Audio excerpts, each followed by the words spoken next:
नमः श्रीवर्धमानाय निर्धूतकलिलात्मने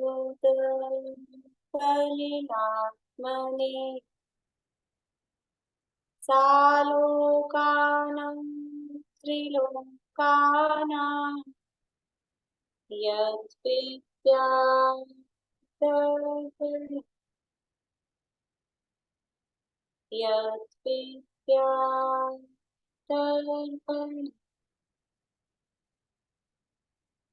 सकल पाप मल प्रक्षालक श्री वर्धमान को करुण नमन लोकालोकप्रकाशित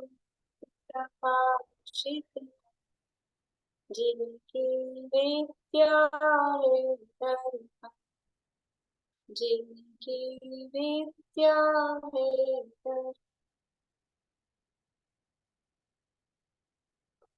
रत्नकर्ण शाकाचार्य नामक के ग्रंथ है आचार्य समर्थ भद्र स्वामी द्वारा रचित और इसका प्रथम सम्यक दर्शन अधिकार अपना चल रहा है। सम्यक दर्शन का स्वरूप बताने के बाद में अब सम्यक दर्शन की महिमा की चर्चा यहाँ पर करेंगे और सम्यक का स्वरूप क्या है कि सच्चे देवशास्त्र गुरु का श्रद्धांत उसका नाम सम्यक दर्शन है। और वो सम्यक दर्शन कैसा होता है कि वो सम्यक दर्शन 8 अंगों से सहित 3 मूर्ता और 8 मदों से रहित होता है। 6 आयतन उसमें गर्भित हो गए हैं 3 मूर्ता के अंतर्गत, यानी 25 दोषों से रहित 8 अंगों से सहित सम्यक दर्शन की चर्चा यहाँ की, क्योंकि चरणानियोग का ग्रंथ है तो चरणानियोग के आधार पर ही सम्यक दर्शन का स्वरूप यहाँ पर बताया गया है। तो उसी क्रम में सम्यक्त्व की उत्पत्ति किस प्रकार होती है, कितने प्रकार के सम्यक्त्व होते हैं, वो सारी चर्चा यहाँ टीका में की। अब सम्यक दृष्टि के और विशेष गुण 8 अंग तो होते ही हैं, निशंकित अनेकांक्षित आदि, और विशेष गुण 8 विशेष गुण संवेग निर्वेद आदि, उनकी चर्चा यहाँ कर रहे हैं। तो संवेग गुण बताया कि संवेग दृष्टि है उसको धर्म और धर्मायतनों में अनुराग होता है, ये उसका संवेग गुण है। और जब धर्म और धर्मायतनों में अनुराग होता है तो ये जीव की नेचर है कि एक ही तरफ उसकी प्रीति होती है, दो तरफ प्रीति नहीं होती, दो वो भी विरुद्ध अपोजिट हो तब तो होती ही नहीं है। तो एक संसार का रास्ता है, एक धर्म का रास्ता है, तो धर्म में भी प्रीति और संसार में भी प्रीति हो ऐसा नहीं हो सकता है। तो अगर धर्म में अनुरक्त आसक्ति है, धर्म में अनुराग है, तो फिर संसार शरीर और भोगों से विरक्ति होती है। तो संसार शरीर भोगों से जो विरक्ति होती है उसका नाम है निर्वेद। तो संसार शरीर भोगों से विरक्ति किस प्रकार होती है कि उसको ये सच्चा स्वरूप पता होता है। किसी भी चीज का यदि हमको स्वरूप पता लग जाए तो ही उसमें प्रीति या विरक्ति वो तभी होती है। ये इसका वास्तविक स्वरूप क्या है, तो अगर वो स्वरूप पता लग जाए कैसे बना है और वो अशुद्धता से बना है, समझ लीजिए गंदी चीजों से बना है, तो अपने आप ही हमको विरक्ति आ जाती है। एक बार हलवाई की दुकान में अंदर जाके देख लें कि किस तरह से चीजें बन रही है, जो भी बाजार की चीजें आती हैं कि रेडीमेड खाने की, और एक बार वहाँ फैक्ट्री में जाके देख लिया जाए कि किस तरह से बन रही है, तो फिर कैसा होता है हमको हमको तो ग्लानि का परिणाम आता है, एक्चुअल में तो द्वेष रूप होता है, लेकिन फिर भी वो विरक्ति जैसी हमको उससे होती है। और कोई चीज एक बार पता लग जाए किसी के अंदर कि ये वास्तव में किसी व्यक्ति के बारे में कि कितना सज्जन है, अंदर से उसकी परिणति पता लग जाए तो फिर उसमें आसक्ति होती है। स्वरूप पता लग जाए तो अपने आप ही जीव को फिर कहना नहीं पड़ता, अपने आप ही वो उसके परिणाम बदलते हैं। तो यहाँ संसार शरीर और भोगों का स्वरूप चिंतन वो सम्यक दृष्टि जीव करता है, तो उसके कारण उसको संसार से विरक्ति, शरीर से विरक्ति, भोगों से विरक्ति होती है। तो संसार से वैराग्य के लिए संसार के स्वरूप का चिंतन किया जाता है कि संसार कैसा है, कि संसार 5 प्रकार का है। कौन से 5 प्रकार का संसार है, कौन से 5 प्रकार का संसार है? द्रव्य, द्रव्य, क्षेत्र, काल, भव और भाव, ये 5 प्रकार का संसार है। इसे ही पंच परावर्तन कहते हैं। ये 5 प्रकार का संसार ही है। तो उसमें से ये हमने चर्चा की कि जीव ने अनादि काल से लेके आज तक पुद्गलों की संख्या कितनी है। पुद्गल परावर्तन है ना पहला, द्रव्य परावर्तन। पुद्गलों की संख्या कितनी है? अनंतानंत। अनंतानंत मतलब कितना? जीव है ना, जीव, जीव है अनंत, और जीव से बहुत ज्यादा अनंत गुने पुद्गल है। कैसे? कि मैं एक जीव हूं, मैं एक जीव हूं, मेरे अकेले के साथ कितना पुद्गल है, अपने अकेले के साथ कितना पुद्गल है, कि ये एक औदारिक शरीर, इसमें अनंतानंत पुद्गल परमाणु इस एक औदारिक शरीर में। इस औदारिक शरीर के अंदर एक तेजस शरीर, उस तेजस शरीर में औदारिक शरीर से अनंत गुणे, अभी दूसरे अध्याय में आज सूत्र आएगा कि औदारिक से वैक्रियक में, वैक्रियक से आहारक में, आहारक से तेजस में अनंत गुणे परमाणु ज्यादा है। और फिर तेजस शरीर के अंदर एक और कार्बन शरीर है, उस कार्बन शरीर में और अनंत गुणे परमाणु ज्यादा है। तो इतने ट्रिपल अनंत तो यही हो गए हैं। और उसके अलावा ये कपड़े लत्ते और ये जो जो हमने पहन रखे हैं, एक एक चीज अनंत से कम कहीं है ही नहीं, ये सब अनंत अनंत परमाणु। तो इतना ही है क्या अपना अकेला? फिर अपने घर में अलमारियां भरी हैं और क्या क्या भरा है, दीवारें, ये सब, एक सब चीज में आप देखिए ना, पुद्गल ही पुद्गल है। तो थोड़ा भाव भाषण हमको हो कि जीव जितने हैं, जीव ही अनंत है, बहुत है, और जीव से अनंतानंत गुने ज्यादा ये पुद्गल है। तो फिर भी ये जीव ने इन पुद्गलों को अनंत बार ग्रहण करा और छोड़ा। यद्यपि सारे पुद्गलों को आज तक ग्रहण नहीं किया है, क्योंकि पुद्गल बहुत ज्यादा है। एक्चुअल में सारे पुद्गलों को आज तक ग्रहण नहीं किया है, लेकिन फिर भी यहाँ समझ लो वैराग्य उत्पन्न करने के लिए सामान्य भाषा में कहा जाता है कि सारे पुद्गलों को ग्रहण कर लिया है। लेकिन जिनको भी ग्रहण किया है उनको बहुत बार ग्रहण कर करके छोड़ा है। उच्छिष्ट भोजी सुना अपने नाम, कहानी है दादा की।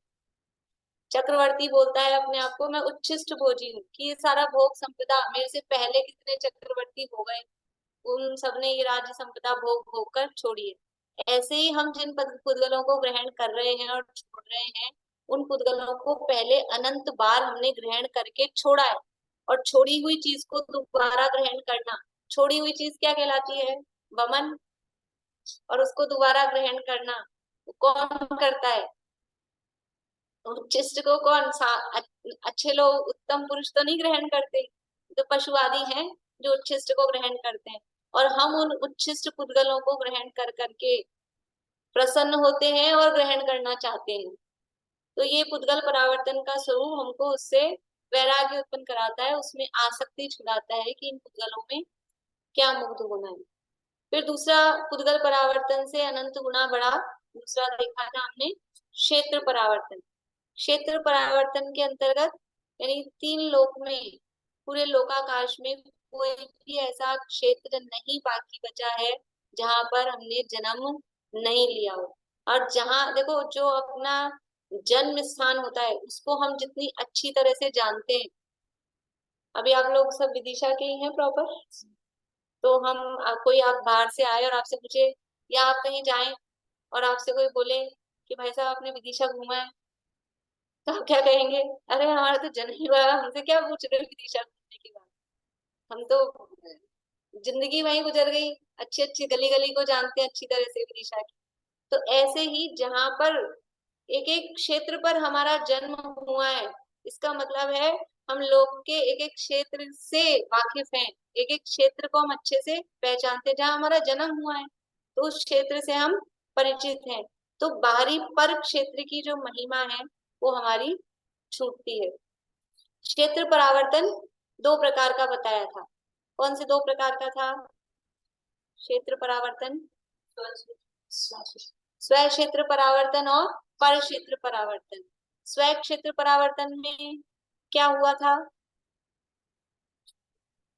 शरीर की अवगाहना, हाँ, जघन्य अवगाहना से लेकर उत्कृष्ट अवगाहना तक सारी अवगाहनाओं को क्रम से प्राप्त करने में जो समय लगा उसका नाम है स्वक्षेत्र परावर्तन। सबसे छोटी अवगाहना से शुरू करके और क्रम क्रम से एक एक प्रदेश बढ़ाते हुए सबसे बड़ी जो महामत्स्य की अवगाहना है उस अवगाहना को प्राप्त करने में लगने वाला समय वो स्वक्षेत्र परावर्तन है। और पर क्षेत्र परावर्तन लोकाकाश के एक एक प्रदेश पर क्रम क्रम से जन्म धारण करने में जो समय लगता है उसका नाम पर क्षेत्र परावर्तन है। फिर इसके बाद में इससे भी अनंत गुना बड़ा अधिक टाइम वो है काल परावर्तन। काल परावर्तन में क्या होता है कि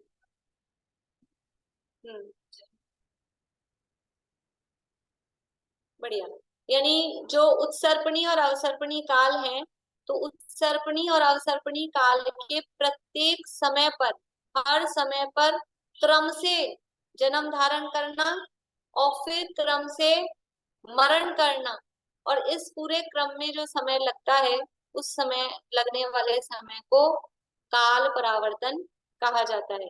तो द्रव्य परावर्तन से अनंत गुना बड़ा यानी अधिक समय, अनंत गुना अधिक समय वो क्षेत्र परावर्तन का है। क्षेत्र परावर्तन से अनंत गुना अधिक काल वो काल परावर्तन में लगता है।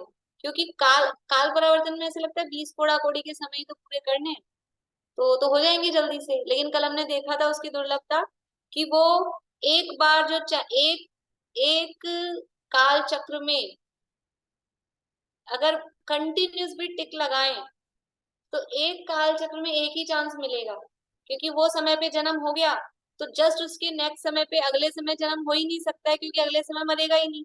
मरेगा तब तो जन्म लेगा ना, कम से कम अंतर मूर्त तो जिएगा ही, श्वास के 18वें भाग तो जिएगा ही कम से कम। उसके बाद में मरेगा, उसके बाद में मरेगा तो अब जब जन्म होगा तो वो तो समय वो तो निकल गया। अब 20 कोड़ा कोड़ी बाद वो समय आएगा और 20 कोड़ा कोड़ी सागर के बाद में वही समय पे उसका जन्म हो, ये कोई जरूरी नहीं है। तो इसलिए ये बहुत और दुर्लभ हो जाता है, इसलिए इसमें अनंत गुना अधिक काल लगता है। काल परावर्तन के बाद में अब यहाँ क्रम है भव परावर्तन। भव परावर्तन किसे कहते हैं? भव भव किसे कहते हैं?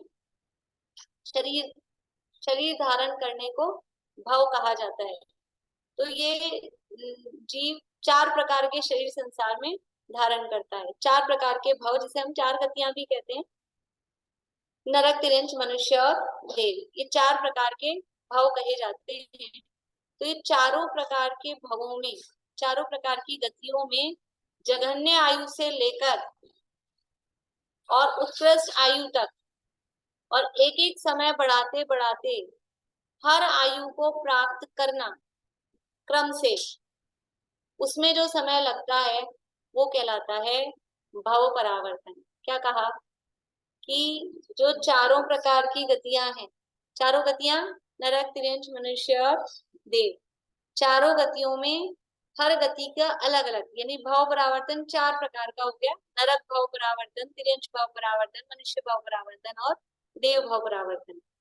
तो प्रत्येक भाव की जो जघन्य आयु है, जघन्य आयु से स्टार्ट करके और फिर एक एक समय आयु बढ़ाते हुए उसकी जो मैक्सिमम आयु है वो मैक्सिमम आयु तक प्राप्त करना क्रम से, और वो पहले तिरंज की नरक की पूरी हो, फिर तिरंज की पूरी हो, फिर मनुष्य की पूरी हो, फिर देव की पूरी हो, और इन सबको पूरा करने में जो समय लगता है बस उसका नाम भाव परावर्तन है। कितना सरल है, कितनी जल्दी हो जाएगा।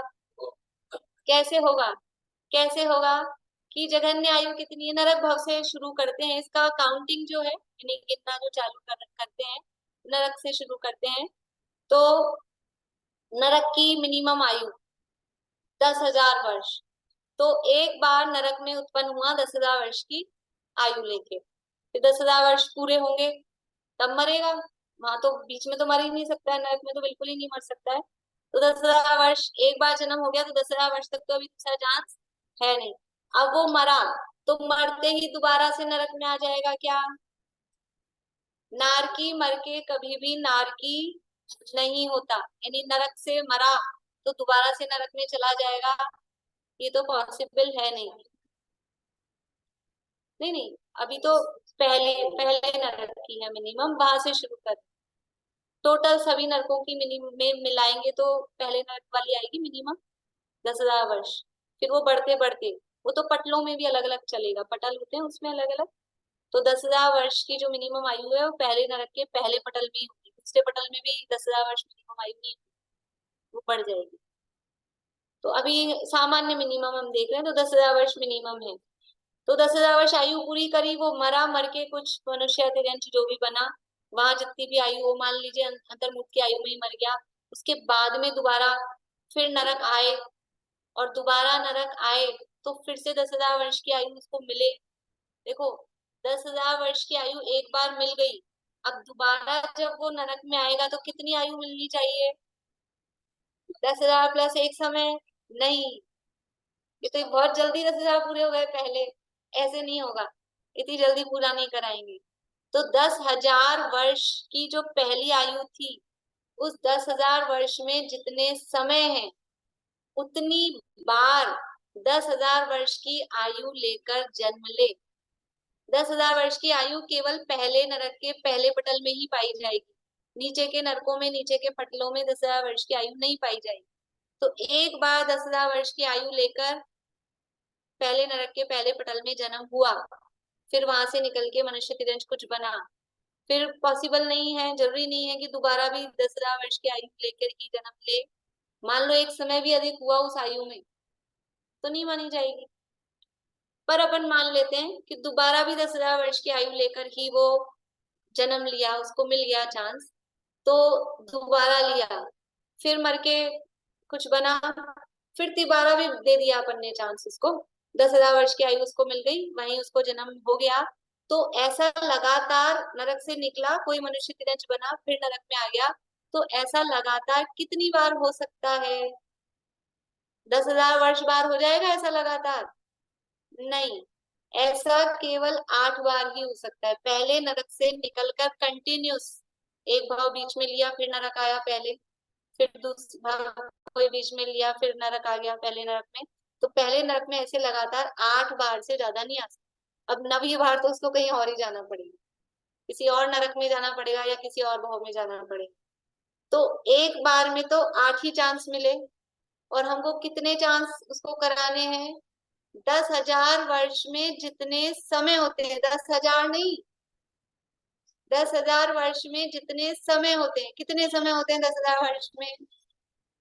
एक आवली में जगन्य युक्त संख्या समय होते हैं। 10,000 वर्ष में कितने समय होंगे? असंख्यात ही, अनंत नहीं होंगे, होंगे तो असंख्यात ही, लेकिन बहुत अधिक है। तो कितनी बार, तो वही पहला क्रम पूरा करना ही, यानी 10,000 वर्ष प्लस एक समय वाली आयु वाला चांस आना ही बहुत अभी दूर है, बहुत मुश्किल है। बोलिए रेणु जी, कुछ पूछ रहे हैं? हाँ, मैं बोली कि जैसे सुमेरु पर्वत के नीचे जो 8 प्रदेश है, तो 8 प्रदेश में जन्म लिया, 8 प्रदेश अपना शरीर का, जो अपनी आत्मा का, तो वो तो एक प्रदेश तो काउंट होगा। तो उसी तरह जो नरक में 10,000 वर्ष में जितने समय होते हैं, वो तो 10,000 वर्ष कंप्लीट होते हैं, पूरे समय तो कंप्लीट हो गए वो। नहीं, आप मेरी वो बात एक नहीं प्रदेश, समझे। हाँ मैं समझ गई। कल हमने क्या किया था परिक्षेत्र परावर्तन में, जैसे वहाँ 8 प्रदेश रखे थे सुमेरु पर्वत के नीचे, और उसमें असंख्यात प्रदेश कवर हुए थे, तो वहां पर असंख्यात बार जन्म लिया था उसी उसी जगह पर, तब वो सारे प्रदेश कवर किए माने गए थे। ऐसे ही एक बार वहां जन्म लिया और वो सारे प्रदेश एक बार में कवर हो गए, ऐसा नहीं था। वहां असंख्यात बार जन्म हुआ था, ये तब तो वो सारे आठ प्रदेश। 8 प्रदेश तो कवर हुए ना, जो शुरू के 8 प्रदेश तो मध्य भाग में नहीं, जो। 8 भी नहीं हुए, 8 भी नहीं हुए। वो 8 प्रदेश भी एक बार में कवर नहीं हुए, वो तो 8 प्रदेशों पे 8 प्रदेश सेट करके वो जगह बताई है, उस जगह से स्टार्ट करना है, वो जगह है।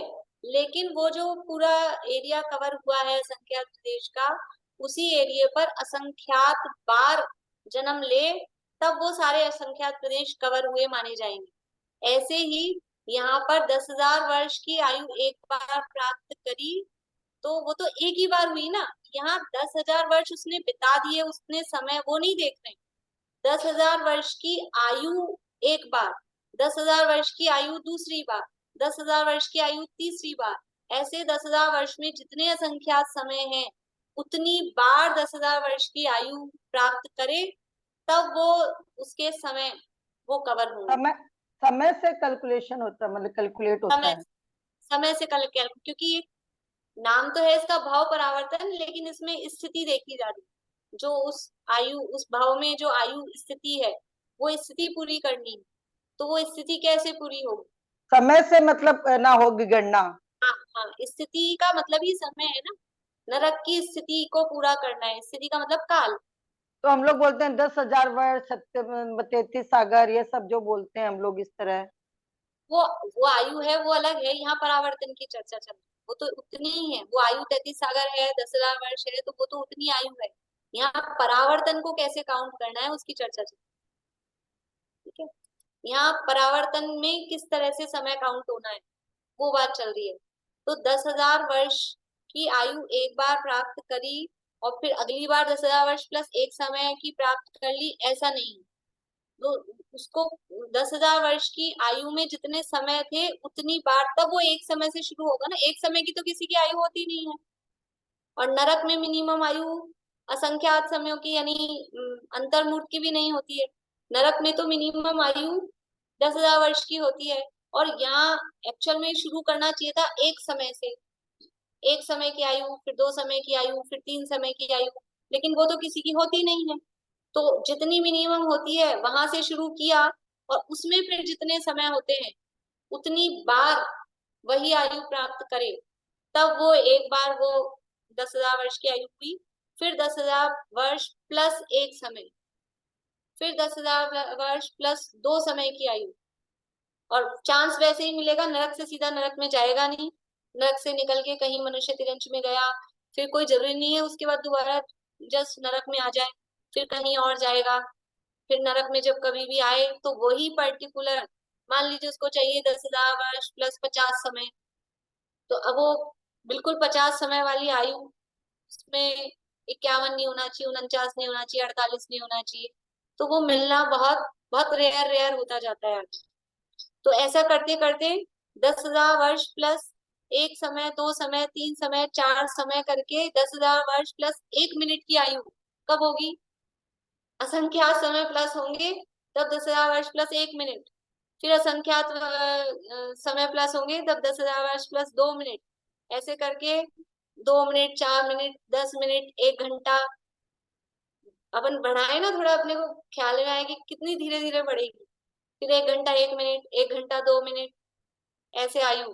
फिर 10,000 वर्ष, एक दिन, 2 दिन, 4 दिन, ऐसे बढ़ते बढ़ते 11,000, 12,000 वर्ष, फिर एक पल्ले, दो पल्ले, एक सागर, दो सागर, तीन सागर, ऐसे बढ़ाते बढ़ाते 33 सागर तक की आयु, एक एक समय बढ़ाते बढ़ाते। और पहले नरक में तो हमने देखा कि कंटिन्यूस रिपीटेड आए तो मैक्सिमम 8 बार आ सकते हैं, और नीचे नीचे के नरकों में ये नंबर कम होता जाएगा। दूसरे नरक में 7 बार ही, तीसरे नरक में 6 बार ही, मतलब ऐसा ऐसा नहीं है कि हर नरक में 8 बार आ गए। तो वो चांस और दुर्लभ होता जाता है कि नीचे के नरक, उसको अधिक वाली आयु चाहिए तो नीचे के नरकों में जाना पड़ेगा अधिक आयु के लिए। और नीचे के नरकों में बहुत ज्यादा बार बार में नहीं जा सकते हैं, फिर कहीं और दूसरे भाव लेने पड़ेंगे। तो वो दुर्लभता उसकी बढ़ती जाती है।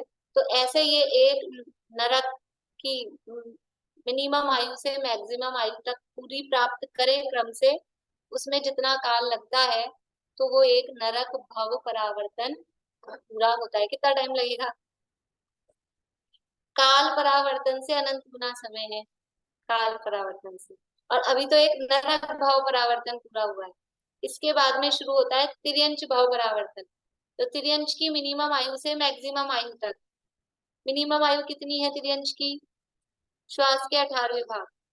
वही श्वास के 18वें भाग से शुरू किया, वो तो सरल है, हो ही जाता है जी।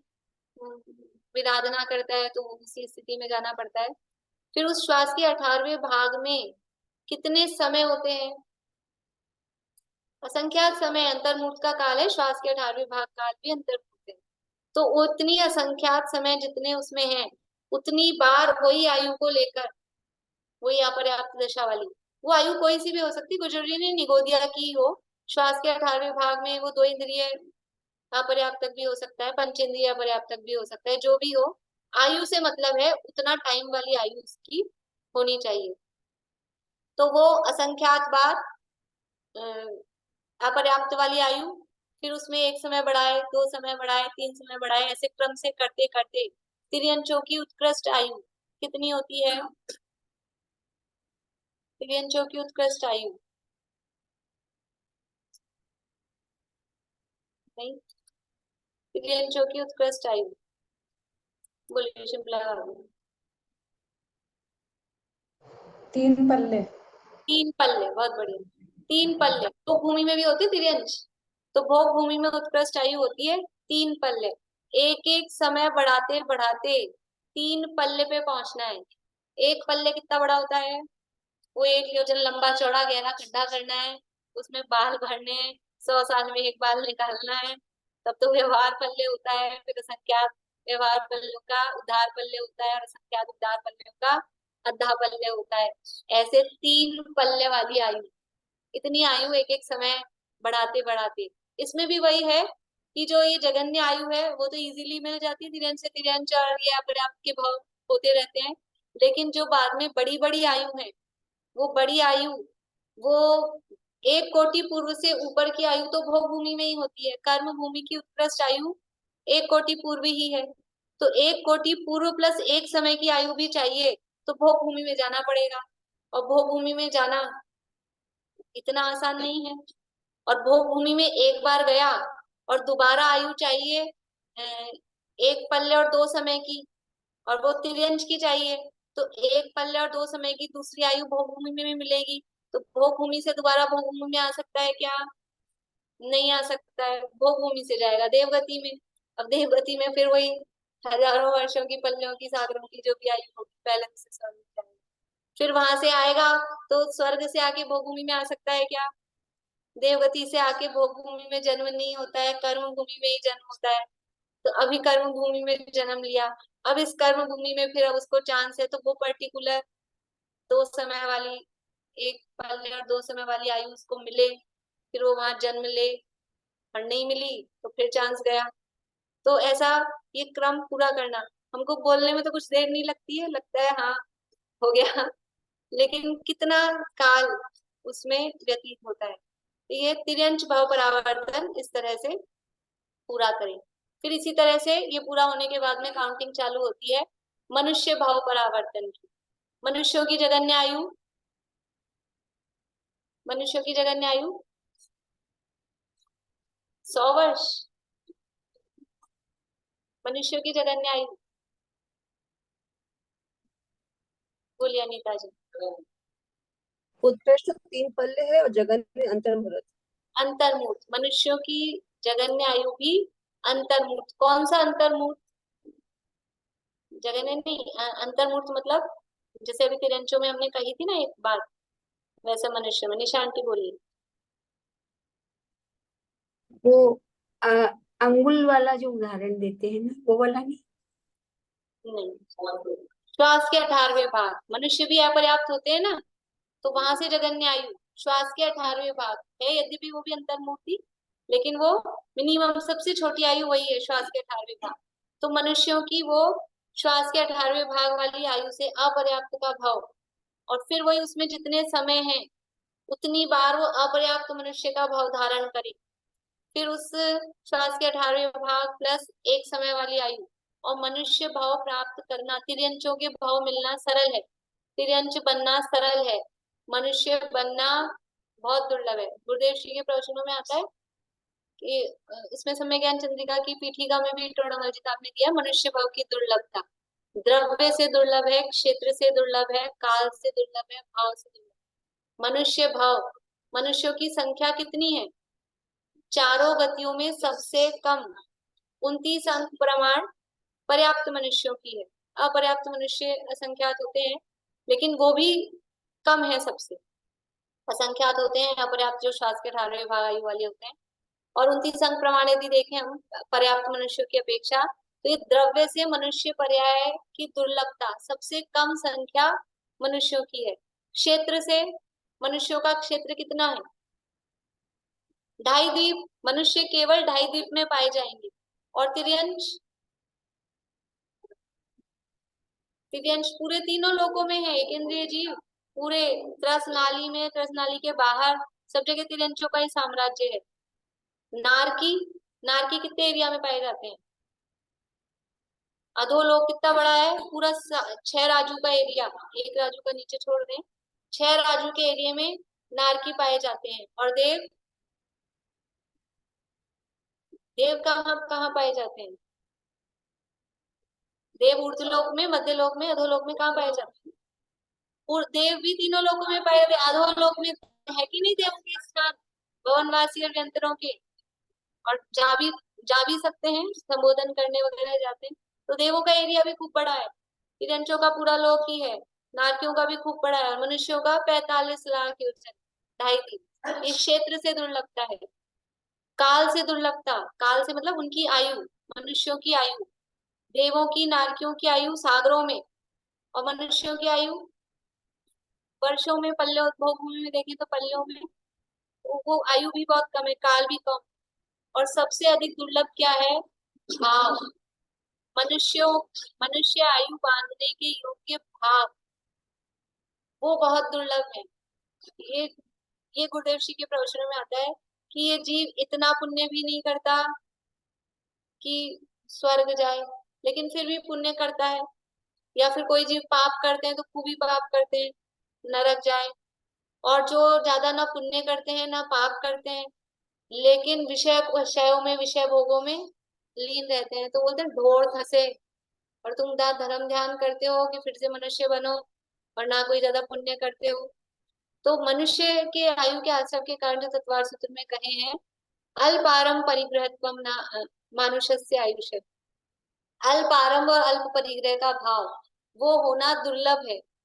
जीव को या तो बहुत अधिक कषाय होती है, या ज्यादा तो यही रहती है, आरंभ और परिग्रह में अधिक आसक्ति वाला परिणाम रहता है। लेकिन ये जो मध्यम परिणाम है जिससे मनुष्य आयु का आश्रम हो सके, वो परिणाम होना दुर्लभ है, क्योंकि उनकी संख्या ही कम है। ज्यादा जीवों को वो परिणाम हो जाएंगे तो आएंगे कहाँ? सीट ही खाली नहीं है ना इतनी, इसलिए मनुष्य योग होना भाव भी दुर्लभ है। तो ये मनुष्य पर्याय की दुर्लभता है द्रव्य क्षेत्र काल भाव से। तो इसलिए बार बार में मनुष्य भाव मिल जाना वो बहुत दुर्लभ होता है। तो ऐसे करके मनुष्यों की जगन्य आयु अंतर्मुख श्वास के 18वें भाग से लेके एक एक समय बढ़ाते बढ़ाते वही 3 पल्ले, और वही पल्लियों की आयु कहाँ पर होगी? भोग भूमियों में। और भोग भूमि में जन्म लेने में वही दुर्लभता है कि एक बार जाना मुश्किल, चले गए तो दोबारा रिपीट होके आना वो मुश्किल। इस तरह से ये मनुष्य आयु की जो पूर्णता होती है, ये मनुष्य भाव परावर्तन। इसके बाद में है देव भाव परावर्तन। तो देवों की जगन्य आयु से लेकर और एक एक समय बढ़ाते हुए उत्कृष्ट आयु। तो देवों की जगन्य आयु कितनी है? 10,000 वर्ष। वही 10,000 वर्ष में जितने समय है उतनी बार 10,000 वर्ष की आयु के साथ जन्म ले। 10,000 वर्ष में जितने समय, तो अब देव बनना और उसमें भी वही 10,000 वर्ष की आयु वाला बनना वो उतना सरल नहीं है। उसमें भी वही बाउंडेशंस है कि वो देव से बनेगा तो दोबारा देव बनेगा नहीं, फिर मनुष्य अतिरंश बनेगा, फिर वापस से देव में जाए ना जाए, तो वो उसकी बाउंडेशंस है। फिर एक एक समय बढ़ाते बढ़ाते, और कितनी है उत्कृष्ट आयु? 33 सागर की नहीं लेंगे, 33 सागर की नहीं लेंगे, क्योंकि 33 सागर की उत्कृष्ट आयु तो सम्यक दृष्टियों की होती देवों में, और सम्यक दृष्टियों के परावर्तन नहीं होते। यहाँ चल रही है बात परावर्तन की। तो यहाँ देव गति में उत्कृष्ट आयु लेंगे 31 सागर। मिथ्या दृष्टि अधिक से अधिक 9वें ग्रेवियक तक जा सकता है, वहां उत्कृष्ट आयु है 31 सागर।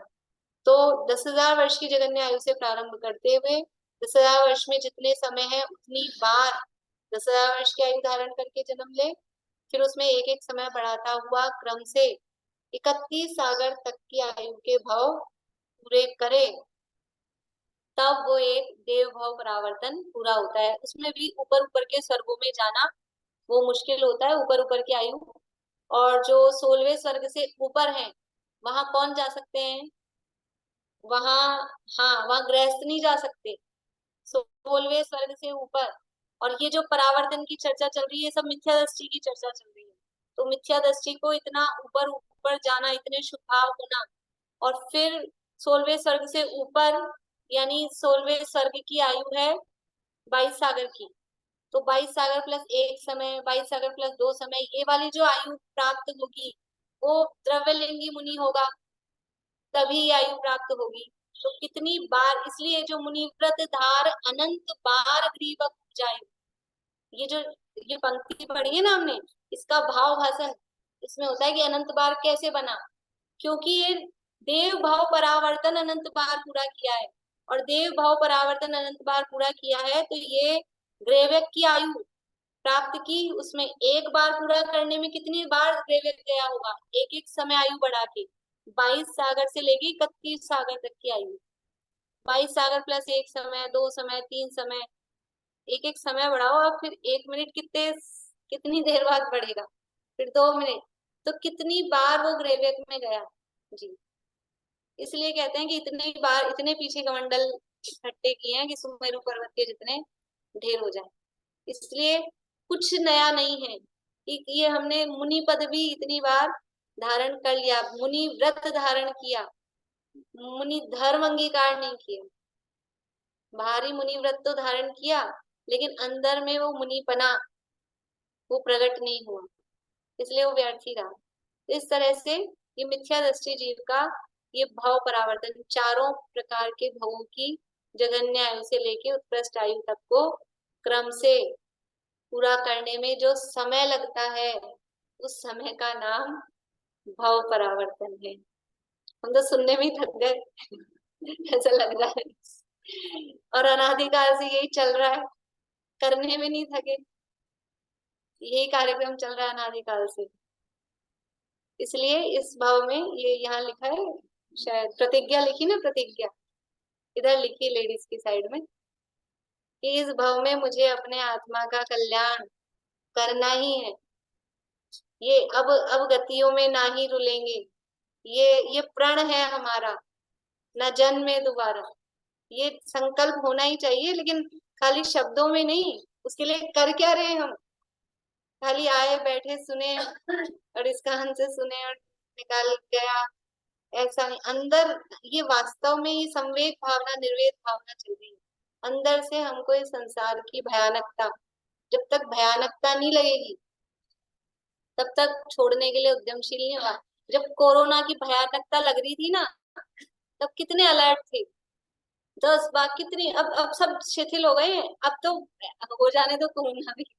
शुरू में जो पहली बार जब था, तब तो ऐसा था कि जिसको कोरोना हो गया वो तो गया। तब कितनी डर थे, कितनी भयानकता उसकी लगती थी। और फिर धीरे धीरे सेकंड वेव में तो थोड़े हम हैबिचुअल हो गए थे, फिर मतलब, क्योंकि उस समय भी बुरी स्थिति थी, कई लोग गए उसमें भी, लेकिन फिर भी तो जीव को डर लगना चाहिए। इसलिए संसार का भय दिखाते हैं। वहां मोक्षा प्रकाशक में लिखा है, एक कषाय उत्पन्न करा के दूसरी कषाय छुड़ाते हैं। तो भय कषाय, संसार से भय उत्पन्न करा रहे हैं, कषाय उत्पन्न करा रहे हैं। लेकिन ये जो संसार में आसक्ति है वो छूटे, इस संसार से भय लगे, उसके लिए ये बात यहाँ पर की है। अब अंतिम है भाव परावर्तन। अभी इसी में थक गए हम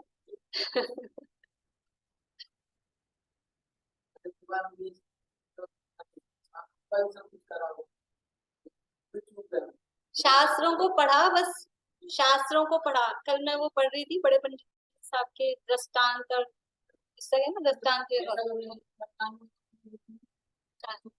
तो उसमें ये लिखा था कि जैसे बही खातों में हिसाब होता है, लेकिन माल का होता है, माल तो तिजोरी में होता है, तिजोरी खोले ही नहीं, खाली किताबों को ही देखता रहे, तो उसको क्या पता लगेगा। ऐसे ही शास्त्र तो पढ़े अनंत बार और वो सब किया, लेकिन वो किताबों में ही रहा।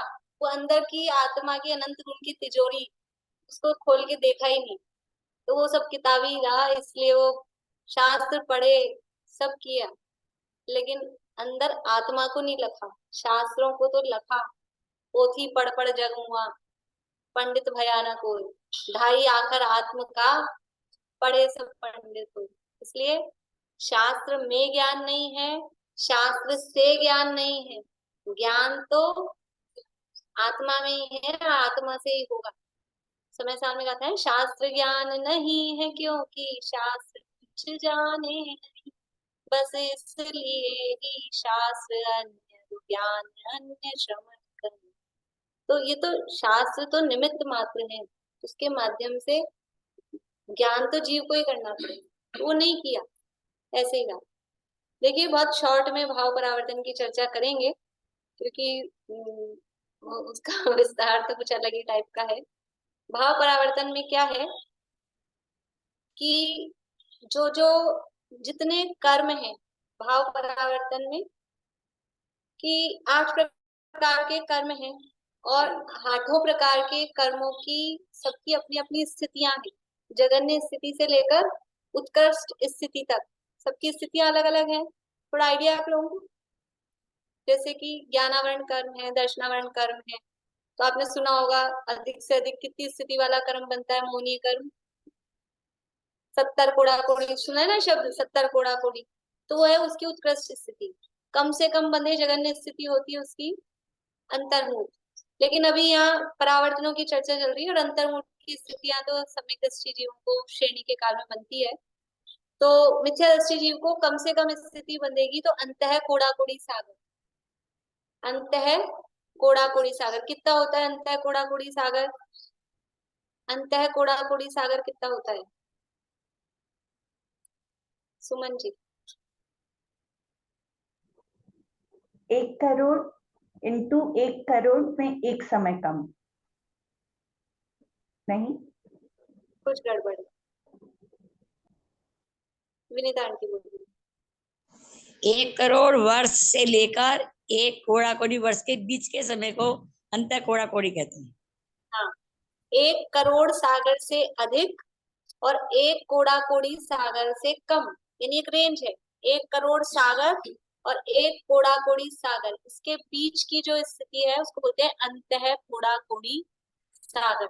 तो मिथ्या दृष्टि संगी पंचेंद्रिय जीव को कम से कम स्थिति बंधेगी तो 1 करोड़ सागर से अधिक इतनी तो बंधेगी, ये मिनिमम स्थिति है। और उत्कृष्ट स्थिति 8 कर्मों की अपनी अपनी अलग है, ज्ञानावरण की, दर्शनावरण की, वेदनीय की और अंतराय की, इनकी है 30 कोड़ा कोड़ी सागर। मोहनीय की है 70 कोड़ा कोड़ी सागर, नाम और गोत्र की है 20 कोड़ा कोड़ी सागर, और आयु की 33 सागर, आयु की अलग। तो ये जघन्य और उत्कृष्ट स्थितियां कर्मों की है। तो इसमें भी क्या है कि जघन्य स्थिति से लेकर एक एक समय बढ़ाते बढ़ाते उत्कृष्ट स्थिति तक बंधवानी है, अपने को नहीं बांधनी है, हमको नहीं करने परावर्तन। कोई जीव होगा, कोई डमी है समझ लीजिए, उस पे अपने को करना है, अपने को नहीं। हम क्या ऐसे बताने लगते हैं अपने को बांधनी है, अपने को नहीं बांधनी है। उदाहरण में भी अपने को नहीं बांधनी। कोई जीव है वो ये सारी स्थितियां उसको बंधवानी है। और कैसे बनती है स्थिति? तो जो स्थिति बंधती है किसी ना किसी परिणाम के फलस्वरूप भी बनती है ना, जीव के भावों के निमित्त से। तो एक स्थिति को बांधने के लिए वो स्थिति कहलाती है स्थिति स्थान, और उस स्थिति को बांधने के लिए जो कषाय के परिणाम होते हैं वो कहलाते हैं स्थिति बंध अध्यवसाय स्थान या कषाय अध्यवसाय स्थान। वो शास्त्रों के शब्द हैं। अब हम सरल शब्द बोल लें कि उस स्थिति को बांधने के लिए जो कषाय के भाव उसके हो रहे हैं। एक स्थिति को बांधने के लिए कषाय के भाव कितने होते हैं? असंख्यात। एक ही स्थिति बंधेगी लेकिन असंख्यात टाइप के परिणाम होते हैं। असंख्यात टाइप के परिणामों से एक ही, ऐसा नहीं एक स्थिति इस परिणाम से मतलब एक के साथ एक, एक के साथ एक, ऐसा नहीं है। एक के साथ असंख्यात है, इन असंख्यात परिणामों से ये एक ही स्थिति बन सकती है। और ये एक स्थिति बांधने के लिए ये भी परिणाम हो सकता है, ये भी हो सकता है, ये भी हो सकता है, ये भी हो सकता है, असंख्यात में से कोई सा भी हो सकता है। तो ये सारे असंख्यात परिणाम। अब ये जो एक स्थिति बन रही है वो फल कैसा देगी? उसमें फल एक स्थिति बंदी तो सब में फल एक सही आएगा क्या? उसमें जो फल आने वाला है वो फल भी असंख्यात टाइप का होता है। तो एक स्थिति स्थान को बांधने के लिए जो कषाय व्यवसाय स्थान है और उसके जो अनुभाग स्थान है, और इन सब के लिए जीव के जो कर्म आते हैं, आश्रव होता है। तो आश्रव कैसे होता है? काय वांग मन कर्म योग से आश्रव, आत्मा के प्रदेशों में जो चंचलता होती है, मन वचन काय के निमित्त से योग होता है, उस योग के कारण वो कर्म आते हैं, तो वो योग स्थान कहलाते हैं। तो उसके लिए वो आत्मा के प्रदेशों में परिस्पंदन कितने टाइप का होता है कि वो भी अनेक प्रकार का होता है, ठीक है, वो भी असंख्यात। तो इन सब को, यानी एक स्थिति को बांधने के लिए जितने टाइप के कषाय के परिणाम है, एक एक कषाय के लिए जितने प्रकार के अनुभाग के स्थान है, और एक एक प्रकार का अनुभाग जितने जितने टाइप के योग स्थान से होता है, इन सबको कंप्लीट करना। उसका मतलब अपन एक अगर उदाहरण लें कि एक स्थिति के स्थान मान लिए 10, और ये स्थिति बंद के स्थान मान लिए 50, और अनुभाग के स्थान मान लिए 100, और योग स्थान मान लिए 20।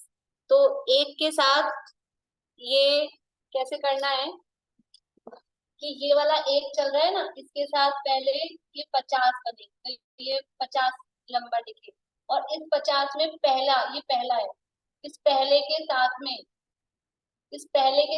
में ये 100, ये 1 2 3 4 करके ये 100 पूरे हो एक के साथ, फिर 100 पूरे हो दूसरे के साथ, फिर 100 पूरे हो तीसरे के साथ, और इस 100 में जो पहला है, इस पहले के साथ 20 पूरे हो, फिर जो दूसरा आएगा उसके साथ 20 पूरे हो, फिर इसका तीसरा आएगा उसके साथ 20 पूरे हो। तो इसका ऐसा केवल ये उदाहरण का हम चार्ट बनाए तो ये 2500 पेज का चार्ट बनता है। एक्सेल में बनाया किसी ने कंप्यूटर में, तो ये उदाहरण का चार्ट 2500 पेज का बनता है। और एक्चुअल में कितना है? एक्चुअल में ये सब असंख्यात है।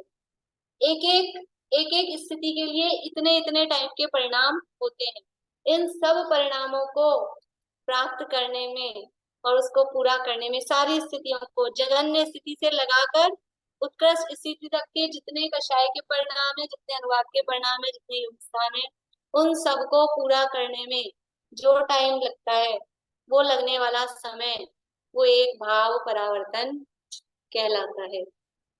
अब ये मैंने समझ लो बहुत शॉर्ट में आपको बता दिया है कि बहुत बहुत दुर्लभ, यानी इससे कम से कम इतना समझ में आता है, या आप लोग इतना समझ लीजिए कि एक स्थिति को बांधने के लिए परिणाम अनेक होते हैं, और एक ही परिणाम से अनेक प्रकार की स्थितियां बन सकती है, अनेक प्रकार के अनुभाग बन सकते हैं। ऐसा नहीं है कि एक परिणाम हुआ, यही परिणाम अभी मुझे हुआ था और यही परिणाम बाद में हुआ तो सेम स्थिति या सेम अनुभाग बन जाए, या यही परिणाम मुझे हुआ और यही परिणाम किसी और को हुआ तो दोनों को सेम स्थिति और सेम अनुभाग बन जाए। ऐसा नहीं है। एक ही परिणाम से अनेक प्रकार की स्थितियां, अनेक प्रकार के अनुभाग बनते हैं, और एक ही स्थिति को बांधने के लिए अनेक प्रकार के परिणाम, अनेक प्रकार के अनुभाग उसमें होते हैं। तो इस प्रकार से ये द्रव्य परावर्तन, जिसका काल अनंत काल है, उससे अनंत गुना बड़ा क्षेत्र परावर्तन, उससे अनंत गुना बड़ा काल परावर्तन, उससे अनंत गुना बड़ा भव परावर्तन, और उससे भी अनंत गुना बड़ा भाव परावर्तन है। एक भाव परावर्तन होने में अनंत भाव परावर्तन हो जाते हैं, एक बार भाव परावर्तन होने में अनंत काल परावर्तन हो जाते हैं, एक बार काल परावर्तन होने में अनंत क्षेत्र परावर्तन हो जाते हैं, और एक बार क्षेत्र परावर्तन होने में अनंत द्रव्य परावर्तन हो जाते हैं। उत्तरोत्तर इनका काल अनंत गुना है। ये पंच परावर्तन की चर्चा, ये हमको समझ के संसार से वैराग्य आए, जो उद्गलों में, क्षेत्र में, काल में, संसार की भावों में हमको लगता है देव में जाए, देव में जाए, देव में कभी नहीं गए, तो देव में भी कितनी बार गए। यानी सबसे हमको वैराग्य, विरक्ति, ये सब जगह जाके आए हैं। भव वन में जी भर घूम चुका, ये सारी स्थिति हमारे साथ बन चुकी है। और ऐसे भी मिथ्या दृष्टि के योग्य भी ऐसे कोई भाव हमने नहीं छोड़े जो आज तक हमारे नहीं। हमको ऐसा लगता है इस बार जो मेरे भाव हुए ना 10 लक्षण में बहुत ही अच्छे भाव हुए, हमको ऐसी महिमा आती है अपने भावों की। लेकिन ये सब मिथ्या दृष्टि के योग्य, ये भाव छोटे मोटे, ये तो अपनी चलता है फ्लक्चुएशन, ये सब हो चुके हैं संसार में, चक्र में, भाव परावर्तन के चक्र में, ये सब हो चुका है। ऐसा कुछ है जो आज तक नहीं किया, नहीं हुआ। क्या नहीं हुआ? कौन सा भाव आज तक प्राप्त नहीं किया? हाँ, रत्नत्रय रूप भाव, सम्यक दर्शन, सम्यक ज्ञान, सम्यक चारित्र, वो ही है जो अपूर्व है। बाकी तो सब पूर्व पूर्व, सब कुछ भी नया नहीं है। अगर कुछ अपूर्व करना है, नर भव मिला है, मैं अपूर्व कार्य करूंगा, तो अपूर्व कार्य क्या है? एक सम्यक रूपी कार्य ही है जो अपूर्व है। ये संसार में घूमने का काम, ये तो सब चलता आ रहा है, बहुत बार किया है, तो इससे तो अब हम बस हुए, थके, और संसार से छूटने के लिए हम उद्यमी हो, उद्यमशील हो, उसके लिए ये सारी चर्चा यहाँ की गई है। मैम ये जो ये बोलते हैं अंता कोड़ा कोड़ी सागर, उसको 1 करोड़ वर्ष बोलेंगे कि 1 करोड़ सागर बोलेंगे? तो बनता है कोड़ा कोड़ी सागर, बोलेंगे तो सागर बताएंगे उसमें, और सामान्य रूप से अंत है कोड़ा कोड़ी और कहेंगे वो कि चलो वैसे तो इसी में नहीं, चलता जैसे है। बोलते ना मिथ्या दृष्टि को कम से कम मतलब जो बंधेगा तो सागर, कर्मों में सागर। सागर, सागर। और मैम एक है ना जो ये भाव परावर्तन में है, जो मतलब योग भी असंख्यात प्रकार के हो जाते हैं और स्थिति बंद और अनुभाग बंद भी असंख्यात परिणाम होते हैं इनके, इस तरह होगा ना?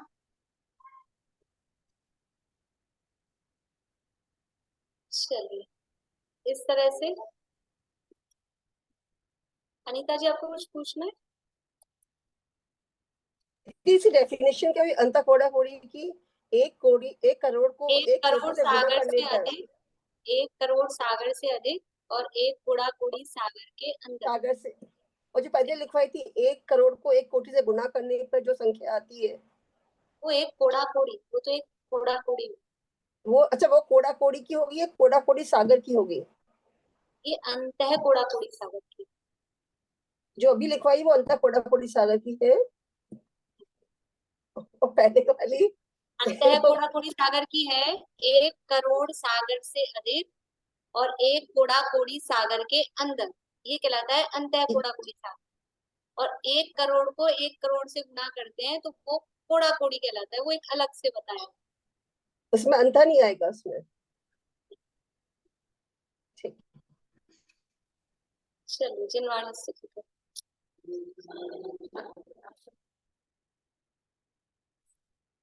यह अनंत रूप का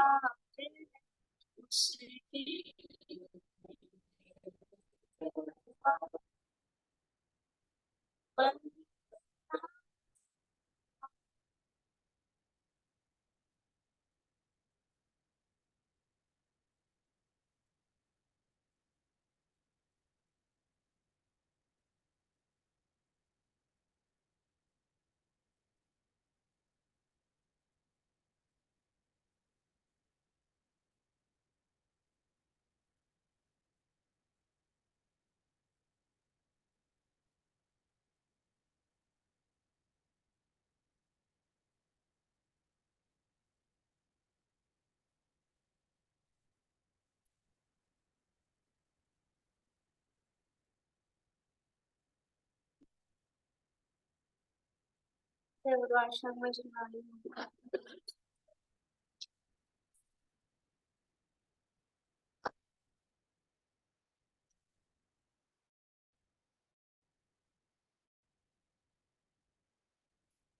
जय श्री कृष्ण।